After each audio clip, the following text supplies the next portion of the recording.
It's no secret that Virginia is divided, but it's not divided between red and blue. It's not divided between big cities and small towns. Virginia is divided between the haves and the have-nots.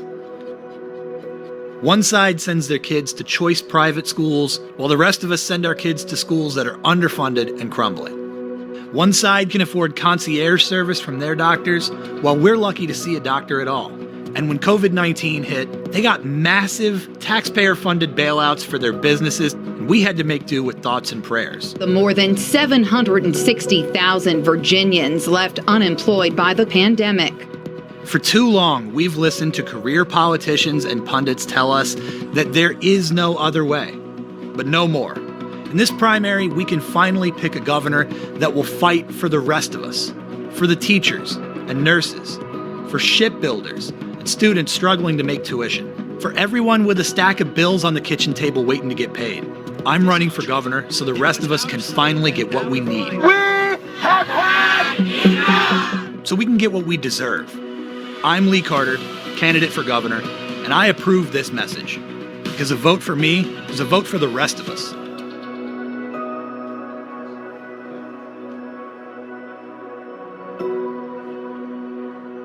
All right, so everybody, today we have Lee Carter on. He is a former Marine, candidate for governor of the state of Virginia, and he is also Virginia's 50th district in the House of Delegates. If you want to find more about Lee, go to carterforvirginia.com. On Twitter, go to Carter4, F-O-R-V-A. So definitely check him out on those platforms. And Lee, heard so many good things about you. I'm so grateful to have you on. Thanks for coming on.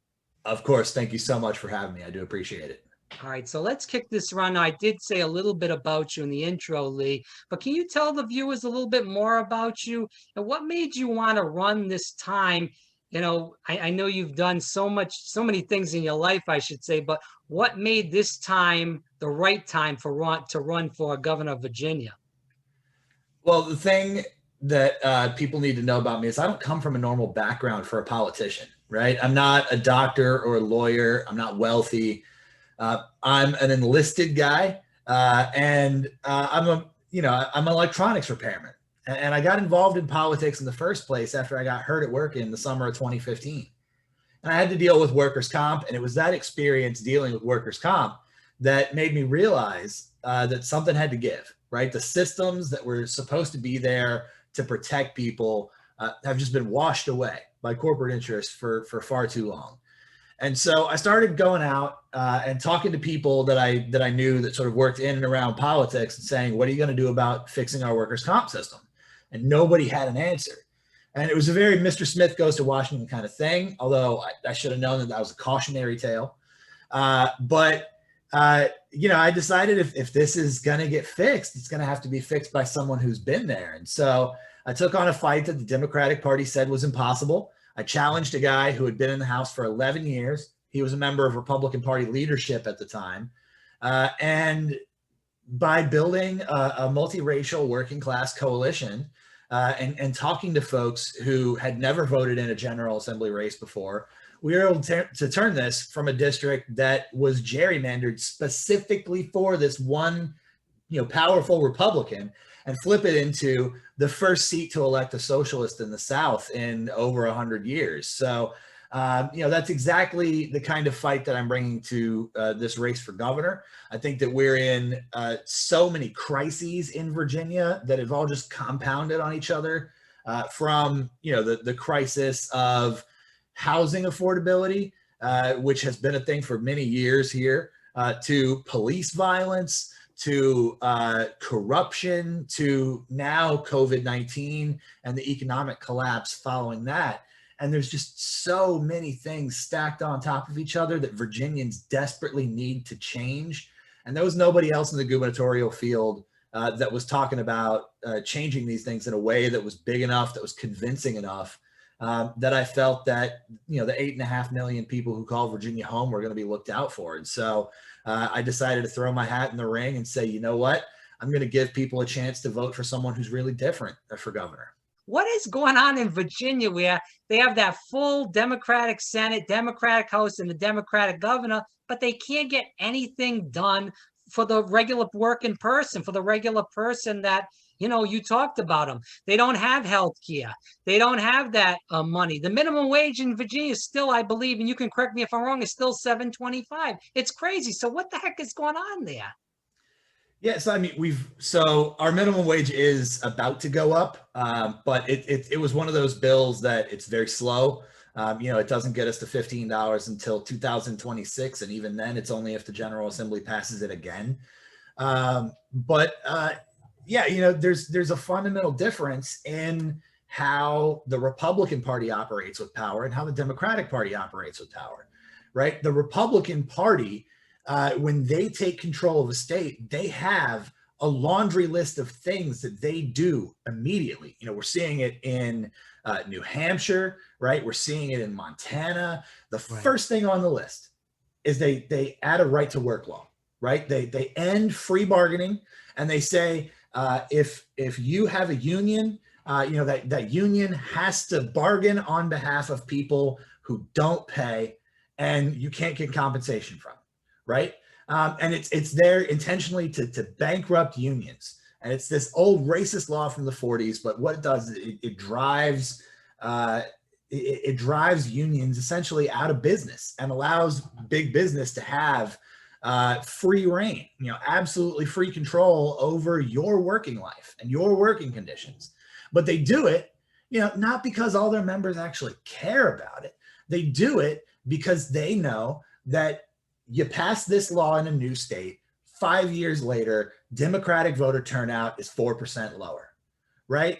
Republicans know, and they pass these massive tax cuts for the wealthy. Why do they do it? Is it because they really care? No, it's because they know if we pass massive tax cuts for the wealthy are going to fund our campaigns. So the Republicans have this laundry list of things they do to perpetuate their own power, and they don't care about any individual member when they're doing it, right? They'll accept the losses in the near term. They'll accept the blowback, knowing that they've essentially rigged the game in their favor. But Democrats, when they take control, they never undo that. They never undo it, because there's always one or two, or maybe 5 or 10 very conservative Democrats who actually like these terrible things that the Republicans have done. And the Democrats are so concerned with, oh God, we can never put any of our members in a position that makes them uncomfortable. And that's why they lose all the time. Right? So, the Democratic Party claims to be for working people, but what it's really for is for its own elected officials. And it's not even good at making sure that its own elected officials stay in power. It's the Democratic Party ends up essentially just being a jobs program for consultants and terrible politicians. And the people of the United States need the Democratic Party to be better than that. I agree with you 100%. And then we'll move back to your candidacy. But, just to bring up something that just happened today, we look at Democrats, 8 of them voting against the minimum wage. I mean, this is a huge thing that's been going on. And then obviously Bernie's pushed extremely hard for this, and he's one of the few people in Congress that's really fighting for us. Obviously they moved down the threshold from 400 to 300 on the plus up, because the House passed that 400 in their bill. And then we see Joe Biden basically lying, saying in Georgia that they were going to pass $2,000 checks. That's why those senators got elected in Georgia. And now we're back to 1,400. So it is like you're saying, Lee, that almost the Democrats want to lose. And that's why they commit to these promises, but they never produce. Yeah. What did they say? If we win both races in Georgia, $2,000 checks are going out the door immediately, right? They advertised with pictures of a check for $2,000. And they said, do you want a $2,000 check? Vote Warnock, right? So this is what the Democrats promised in order to get into power. They said they were going to do that. They said they were going to do another round of COVID relief. They said they were going to raise the minimum wage. And they said they were going to fight back against climate change. And what's happened since the Biden administration has taken power, right? The $2,000 checks immediately became $1,400 checks sometime, right? And the unemployment benefits were it was originally $600 a week. Yep. additional to get us through the pandemic. Now it's down to 300 and they're pretending it's a win. You know, it's all these little cuts away at the very important promises they made.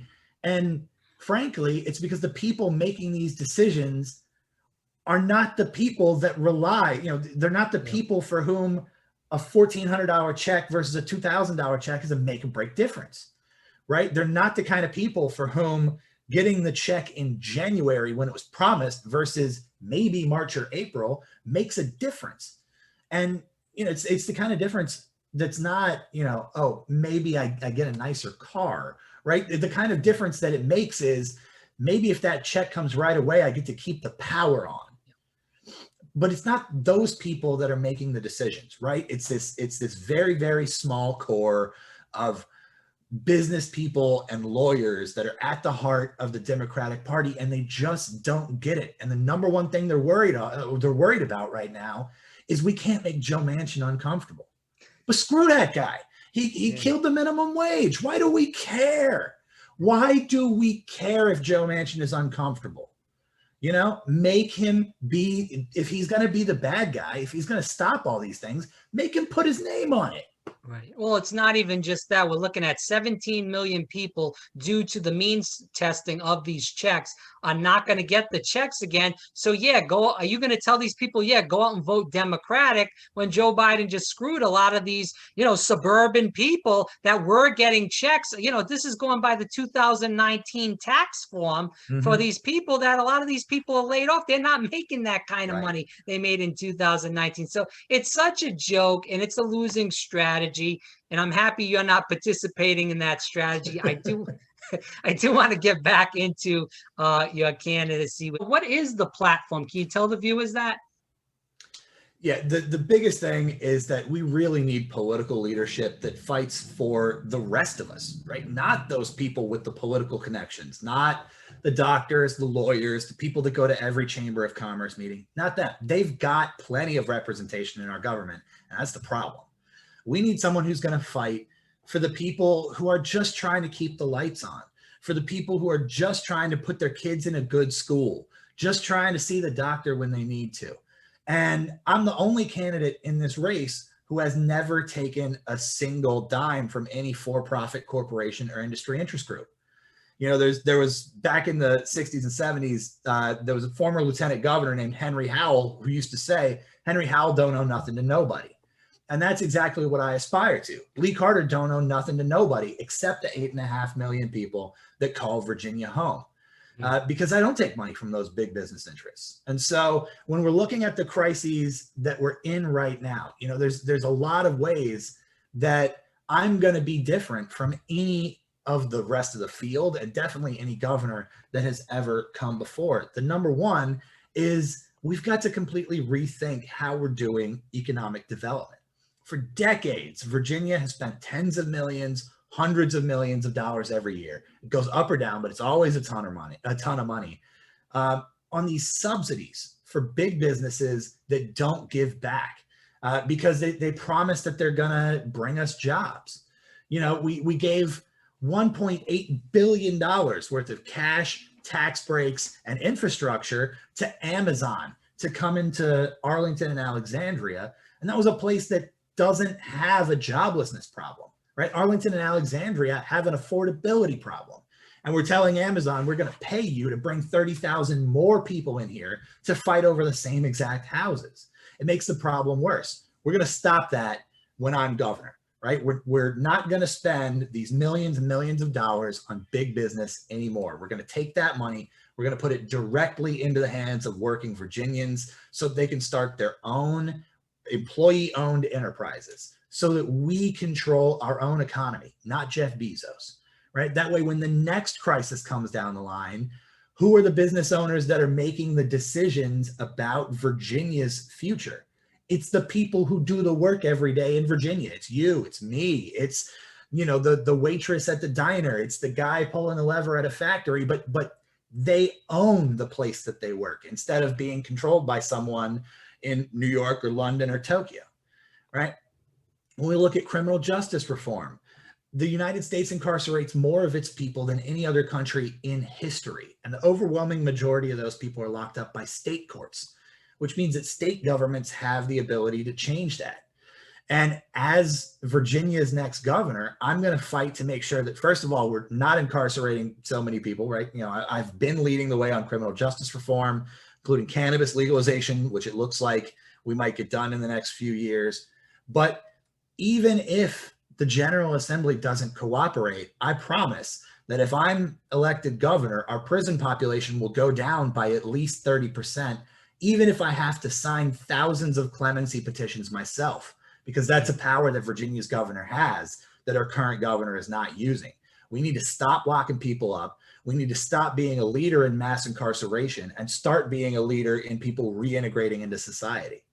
And, you know, when we're dealing with the aftermath of COVID, I don't think that anybody should be out of pocket because they got sick during a global pandemic. So as governor, I'm going to create an office to reimburse people's out-of-pocket COVID expenses, whether that's $20 for a test or $200,000 because you were in the ICU. If you paid out of pocket for anything related to COVID, just bring those receipts in, we'll reimburse you, and the Commonwealth of Virginia will fight with the insurance companies on your behalf. You don't have to worry about anything, right? You're covered. You're good. Now, you are running against 4 people, including you, as 5 people in the Democratic primary right now. So we look at the cast of characters you're running against. We got the Clinton crony, corrupt Terry McAuliffe. You got Justin Fairfax, who's the lieutenant governor, who has sexual assault allegations. And you also have a former state senator, a former state delegate, or a state senator and a former delegate. With those people, can you talk about the differences between yourself and them? Well, you got a millionaire, 3 lawyers, and me. There's the difference. But, you know, when you look at the field here, you know, climate change is one of the biggest crises of our times, and you have to look at who's going to be most credible on getting us to zero carbon. There are 4 candidates in this race who have taken money from fossil fuel corporations. And then there's me. When you look at fighting against the big banks for our economy, there are 4 candidates in this race who have taken money from the big banks. And then there's me. When you look at fixing our criminal justice system and cracking down on police violence and making sure that police aren't killing people anymore, there are 4 people who have taken money from the State Police Association. And then there's me.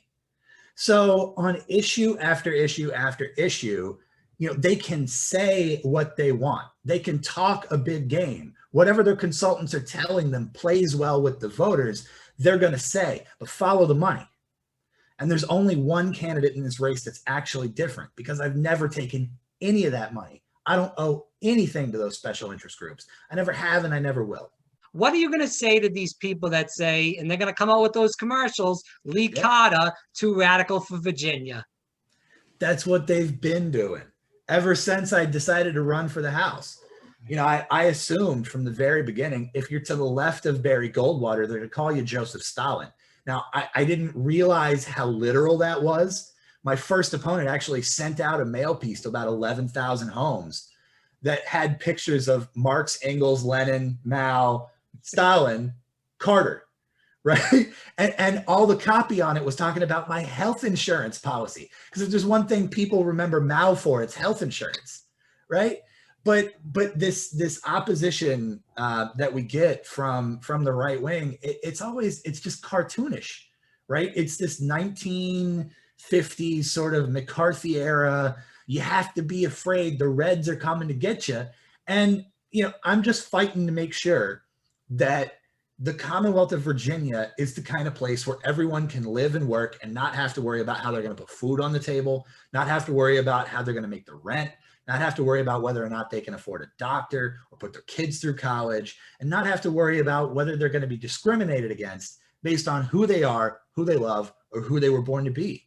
I'm talking about making this place somewhere where wealth is truly common, and putting that economic and political power back in the hands of people that have been ignored for far too long. That's what I'm talking about. And that's exactly what resonates with people who haven't been voting. You know, you look at the 2016 presidential elections, if none of the above was a candidate, he would have won 43 states, something like that, because there's people by the millions in every state in this country. There's people by the millions who think Republicans are evil and Democrats are weak, and it doesn't matter who I vote for, I'm going to get screwed. And you got to give them something different. And when you give them something different, they actually have a reason to show up, and that's how you win. But we saw this with Hillary Clinton and Bernie back in 2016 about gun reforms, background checks, and Hillary kind of hit him pretty hard on that. Bernie didn't really have a great answer back. He did say, you know, Vermont really doesn't need gun control. Obviously, it's a rural state, a little bit different. I mean, you do have rural populations, obviously, in Virginia. But how would you answer that? Because I believe the establishment are going to come after you on guns, especially with the assault weapons ban. I think this is one of the areas where the Democratic Party is really kneecapping itself. Okay. You know, especially here in Virginia, in the mountains of Virginia, there's people who remember, you know, daddy had a union job, granddaddy had a union job. There's no union jobs anymore. Right. And why aren't they voting for the party that wants to strengthen unions? Because, well, if I vote for them, they're going to take my guns. That's the one thing I got left, right? So the Democratic Party is really destroying its own chances of expanding beyond the rich suburbs. But just fundamentally, what we've got when it comes to firearms policy in the United States is we've got two major parties that are both completely wrong, right? But they're completely wrong in opposite directions. You've got the Republicans who are out there saying there should be absolutely no restrictions on guns whatsoever. You know, I want to give guns to kindergartners so they can stop school shootings, right? All that kind of just ridiculous, just patently absurd stuff. And then you've got the Democrats who are just terrified of anything that goes bang. But they don't recognize that for a lot of people, it is a vital tool to putting food on the table. You know, it's a vital tool to keeping your home and your family safe if you live in an area where you can't rely on the police or you can't trust the police. And so, you know, we've got two major parties that are writing gun policy from one direction to the other, but don't understand guns. And if there's one thing that the government made sure I knew during my 5 years in the Marine Corps, it's guns. I am a subject matter expert on this. And so, yeah, there are some things that I've supported because they make people safer, right? Universal background checks, safe storage requirements so that your toddler can't get to it, stuff like that. I've gladly supported that. It's all wonderful legislation that will save lives. But there's a lot of stuff like the so-called assault weapons ban, or red flag laws that are just, you know, overly broad. They're poorly written because they're written by people who just don't actually understand the issue. And the collateral damage is that there are people out there who are at risk of politically motivated violence, right? So activists, union organizers, LGBTQ folks, communities of color that are at risk of being attacked, like we saw the city of Charlottesville being attacked in 2017 by the Nazis, like we saw the US Capitol being attacked this year, 2 months ago today. And we're you know, by pushing these policies that the Democratic Party is pushing, it's essentially cementing a status quo where only the people doing the attacking have these weapons. And the genie's already out of the bottle. You can't get those weapons back from public circulation. And so you have to decide, you know, are you gonna go around and confiscate them all? Well, that'll cause a civil war. Obviously, that's not acceptable. Are you gonna grandfather them in? Well, only the racists are gonna have the big guns. Do we want that? Absolutely not. So, you know, we've got to, A, look for areas where we can make people safer, right? Background checks and stuff. It's all wonderful. But B, we've also got to guarantee that people who Nazis would want to murder have the ability to stop Nazis from murdering them. And that's where the Democratic Party's gun policy really, really falls short. carterforva.com. As we move toward the end of the interview, I want to get some of these quick questions off. You talked a little bit about Amazon a little early on in the interview. We saw what they've done in different spots of the country as far as how they've reacted during the pandemic. But obviously, Virginia's with their Amazon fulfillment areas, it's gotten a little out of control as far as environmental issues, housing issues. I've heard the rents went up a lot, really high. Obviously, the environment, because, you know, there's more people driving to work, there's more traffic jams. So can you talk about how Amazon's really hurt Virginia in general? Yeah, you know, Amazon a few years ago, they made this big deal about how we're searching all across the country for our new headquarters home, right? They called it HQ2. And at the very beginning, I said, they're going to settle on New York or Northern Virginia. It's going to be one of those two. Why? New York, because they want to be by Wall Street. Northern Virginia, because they want to be by the Pentagon for those sweet defense contracts that they're chasing after. And what did they do? They said, we're going to split it between New York and Northern Virginia. And they threw in Memphis, which is by the FedEx hub, right? Which is why they want to be there. But it had absolutely nothing to do with the bids. And we know it had absolutely nothing to do with the bids because New York actually canceled their subsidies and Amazon's still moving there, right? It had absolutely nothing to do with anything that the states were doing. It was all about, you know, they were going to do this anyway. They had these places in mind anyway. And they put on this big show of saying it's a competition and you need to outbid each other so they could extract $1.8 billion from the people of Virginia. That's what it is. And at the end of the day, when you look at the gubernatorial field, we've got 4 people who supported that and me. Right? I don't think that $1.8 billion should go towards making Jeff Bezos richer, especially because it has the byproduct of making thousands and thousands of people in Northern Virginia less able to afford their homes, including me. You know, a lot of people, when this was happening, they said, why do you care? This is Alexandria, it's Arlington. You represent Manassas. It's an hour away. Why do you care so much? But when they made the announcement that they got the deal, rent in my building went up 18% in a month. An hour away, and rent went up 18% in a month based on solely that announcement. It was before anybody got hired. That was before a shovel touched dirt. Nothing had happened yet except the announcement. And that's why I care so much. Because, you know, it's about the people who are already struggling to keep the lights on, already struggling to keep a roof over their heads. You know, they got that stack of bills on the kitchen table that just gets higher and higher and higher that they haven't paid yet. And someone needs to fight for them. We don't hear somebody that's running for governor, Lee, that was a Marine, that, you know, is a Lyft driver, that's a state representative. We hear about these rich business millionaires, such as Terry McAuliffe, such as somebody that was like a doctor and a millionaire like Ralph Northam. But we see you. So, you know, you are a person that is everyday work in person. You drove Lyft before the pandemic. What are people saying in the streets of Manassas and even all around the state of Virginia in general? They're saying Joe Biden better have my money. That's what they're saying. You know, people are struggling, man. People are having a really hard time just getting by. Yeah. And everyone else in Virginia politics is talking about things that just fundamentally are not going to change that. But we've got to change that.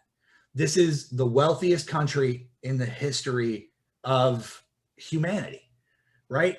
There's absolutely no reason why we should have more empty homes than homeless people in Virginia, but we do.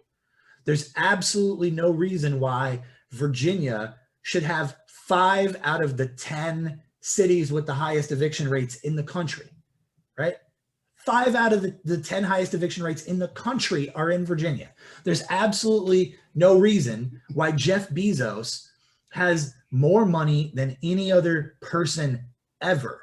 Like even the pharaohs didn't have this kind of money. There's absolutely no reason why Jeff Bezos has that kind of money, and we're expecting, school bus drivers and nurses to scrimp and save and make cuts so that we can give $1.8 billion of our money to that guy. It shouldn't happen. It should never happen, but it happens every single day. And I'm going to stop that. Lee Carter here. I'm Fire Breathing Rob, running for governor in Virginia. Lee, as we end on two more topics, I do want to talk about energy and healthcare. We talked a little bit before the interview started about Dominion Energy and the Tom Perriello against Ralph Northam race in 2017, and how Dominion Energy actually told a lot of their workers to go out there and vote for Ralph Northam, and they endorsed them. We also see how much Dominion Energy has had a lock on the Virginia legislature. Can you talk about that and how that's really hurt not only, getting things done, but also environmental issues such as the Mountain Valley Pipeline as that goes? Well, earlier in the interview, I talked about former Lieutenant Governor Henry Howell, right? Yeah. This is a guy who was in the House in the late 50s. He was in the Senate in the 60s, and he ran statewide in the late 60s, early 70s. And even back then, this was a problem. This was a problem that he was dealing with. His campaign for governor, they had bumper stickers that said, "Welcome to Virginia, a wholly owned subsidiary of VEPCO." VEPCO was Virginia Electric Power Company, which is now Dominion Energy. It's the same fight from the 50s, from the 60s, from the 70s against the same people, because we've got this big electric monopoly that is the power supplier for 70% of Virginians who have absolutely no choice, right? You can't shop around. The power company where you live is the power company where you live. You have no options. And they're taking this money that they're extracting from us when we don't have a choice, and they're spending it on buying seats in the General Assembly, because the General Assembly picks the members of the State Corporation Commission, which is the body that regulates them, right? The General Assembly writes the laws that the State Corporation Commission has to regulate them by.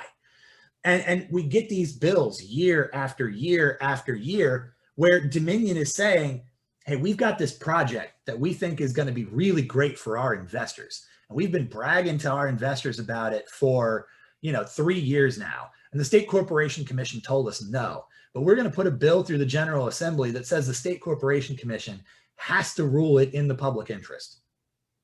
Yeah. They have to approve it. They do it all the time. And they're able to do that because we've allowed something that fundamentally important, right? And that fundamentally inflexible as electric service. We've allowed it to be controlled by big investors instead of being controlled by the people of Virginia, right? I'm lucky where I am. My district, we have almost no Dominion customers. We're part of that 30% that is not Dominion. About half of my district is in the city of Manassas, which has its own electric utility.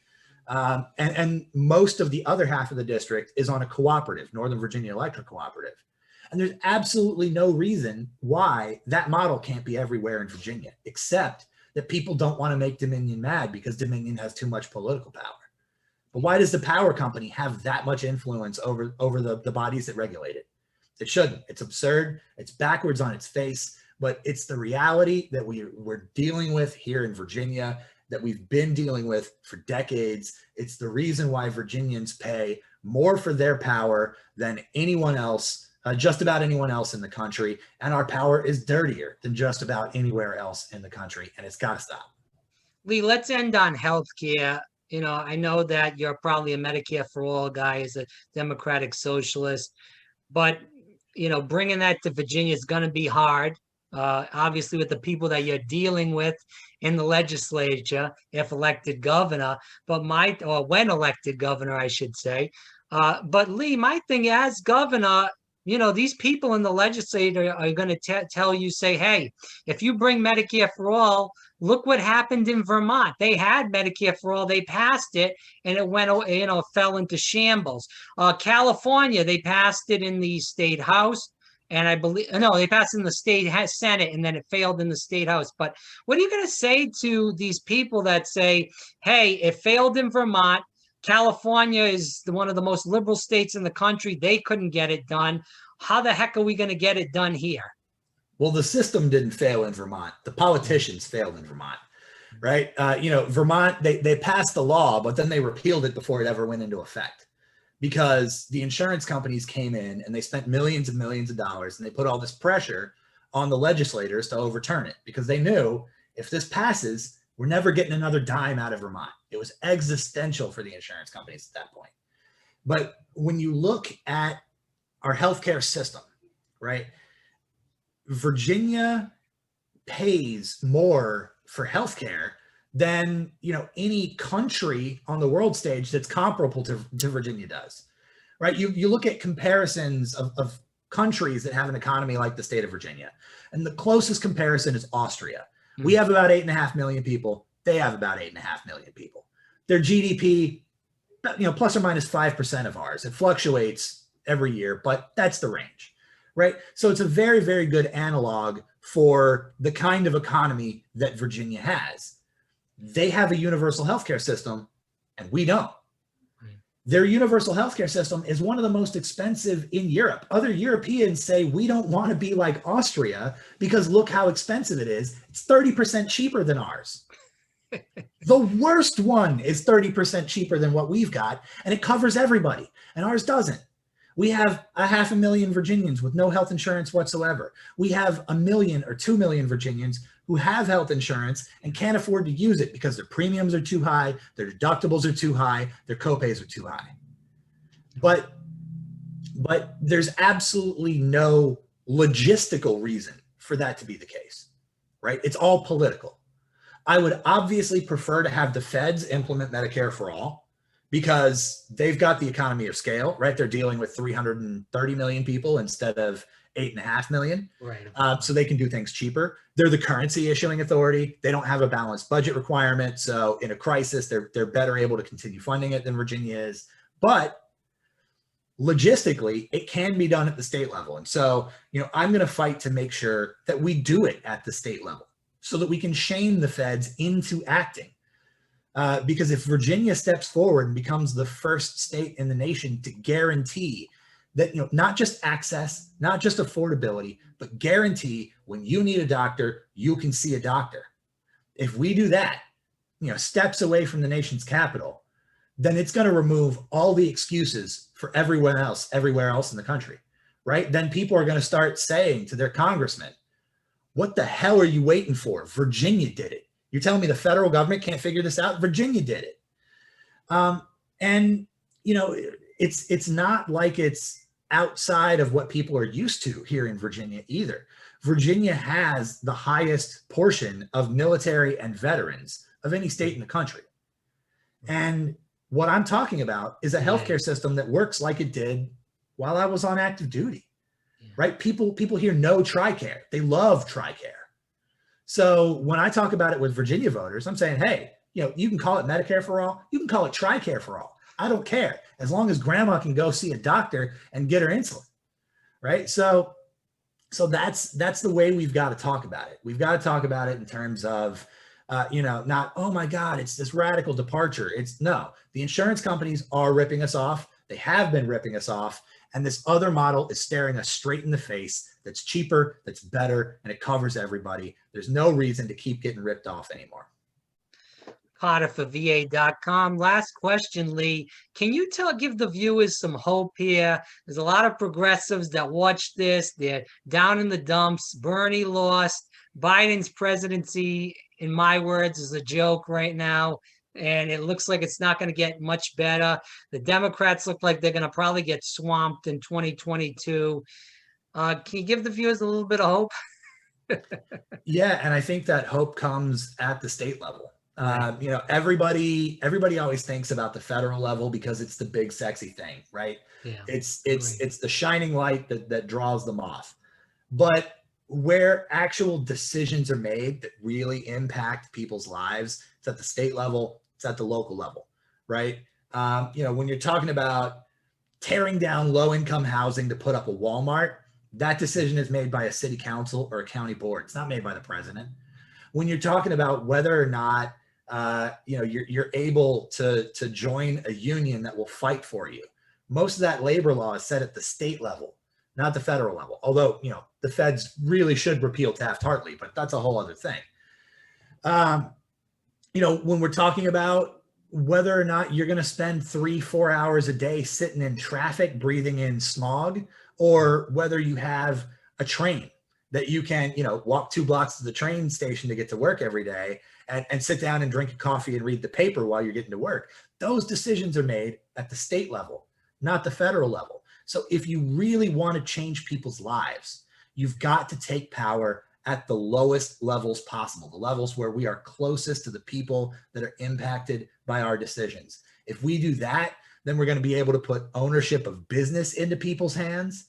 And then we really create sort of a self-perpetuating machine for political power of, by, and for the people who go to work every day and leave 8-10 hours of their life on the table to just try to feed their kids. Those are the people who need to have political power. And those are the people that can have political power if we just take this fight to the states and local governments. Lee Carter, carterforva.com. Definitely check him out. Lee, for the people that are listening, how can they help you out? Volunteer, donate, whatever it may be? So if you're in Virginia and you're seeing this before March 25th, go to vadempetitions.org. That's vadempetitions.org. I sued the Department of Elections twice to guarantee electronic signature collection because candidates have to get signatures to get on the ballot. All my competitors are going out there and risking COVID exposure. But I actually sued the Department of Elections to get electronic collections and won. So please go to that website, vadempetitions.org, if you're a registered Virginia voter, and sign petitions, not just for me, sign it for every candidate, because the sooner they all get on the ballot, even my competitors, the sooner they stop exposing people to COVID, right? So that's number one. Number two, go to carterforvirginia.com. You'll see there's a donate button. There's a volunteer button. Those are the two things that run this campaign. I've never taken a single dime from for-profit corporations or industry interest groups. I never have. I never will. We're running up against the Clinton family's, essentially money guy in Terry McAuliffe. This is a former governor. He has universal name recognition. He's got $6 million cash in the bank. So this is very much a David versus Goliath fight. We're not going to win a fundraising arms race against him, but we do need to have enough so that we can get our message out there, so that we can talk to the people that he left behind when he was governor 4 years ago, and get those folks out to the polls. With your help, we can do that. We can unite the people of Virginia and say, we need a government of, by, and for us. We need an economy of, by, and for us. And that starts by getting a governor that will fight for the rest of us, not just the lawyers. So carterforvirginia.com and vadempetitions.org. We need people like you, Lee. Lee Carter, definitely vote. Well, if you're in Virginia, definitely vote for him. Definitely get him on the ballot. And definitely make sure if you can donate and volunteer. Again, carterforvirginia.com, on Twitter, carterforva. Thanks so much, Lee. I appreciate your time tonight. Of course. Thank you so much for having me.